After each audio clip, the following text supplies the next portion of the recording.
আজকে এই মাদ্রাসার ছোট ছোট ছাত্রদের যে কথা এবং ভাগ ভঙ্গিরা তাদের দেখলাম, তাদের কথার মধ্যে এবং তাদের যে মেধা, আমি অত্যন্ত আনন্দিত এবং গর্বিত যে আসমানিয়ার মতো জায়গায় এমন একটা মাদ্রাসা প্রতিষ্ঠিত হয়েছে যেখানে সব ধরনের লেখাপড়া হয়, বাংলা, ইংরাজি এবং আরবি। আমি প্রত্যেকটি শিক্ষককে বলবো আপনারা যাতে এই মাদ্রাসার সুনামটা ধরে রাখতে পারেন এবং নামের সাথে যেন আপনার কাজটাও করতে পারেন।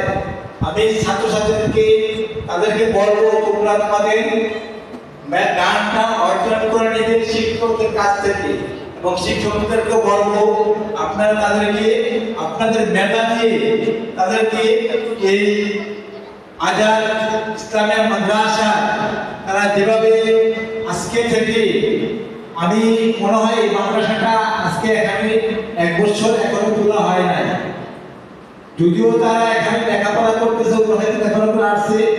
আমি সবাইকে বলবো যে আপনারা যারা অভিভাবক আছেন সবাই আপনারা দেখবেন যে আপনার ছেলে মেয়েদের কিভাবে লেখাপড়া করতেছে, সে অনুপাতে আপনি আপনার পাড়া প্রতিবেশীকে বলবেন যে আমাদের ছেলে মেয়েরা খুব ভালো পর্যায়ে আছে এবং ভালো লেখাপড়া করতেছে। যদি আপনারা করে তাহলে এই মাদ্রাসাকে টিকিয়ে রাখা যাবে।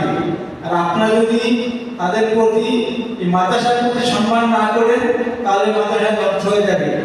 আমি অত্যন্ত আদরের সাথে বলবো এবং সম্মানের সাথে বলবো আপনারা সবাইকে সবার সাথে এবং আপনার আত্মীয় স্বজন যারা আছে তাদেরকেও বলবেন যে আসমানিয়া বাজারে একটা মাদ্রাসা হয়েছে, সেখানে আমার ছেলেমেয়েরা লেখাপড়া করে এবং তাদের লেখাপড়ার মান অত্যন্ত ভালো।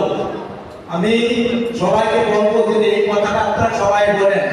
আর আজকে যারা এখানে উপস্থিত আছেন আমরা ইনশাআল্লাহ চেষ্টা করব এই মাদ্রাসাটা সফলতা কামনার জন্য, এবং এখানে যারা শিক্ষকতা করে আমি তাদেরকে বলবো যে আপনার ছেলে মেয়েদেরকে যেভাবে আপনারা আদর সোহাগ দিয়ে লেখাপড়া করান এবং এখানে যারা ভর্তি হয় তাদেরকে ঠিক একই অবস্থায় আদর সোহাগ দিয়ে আপনারা তাদেরকে লেখাপড়া করাইবেন এবং ভবিষ্যতে এই মাদ্রাসার সফলতা কামনা করে আমি আমার বক্তব্য শেষ করলাম।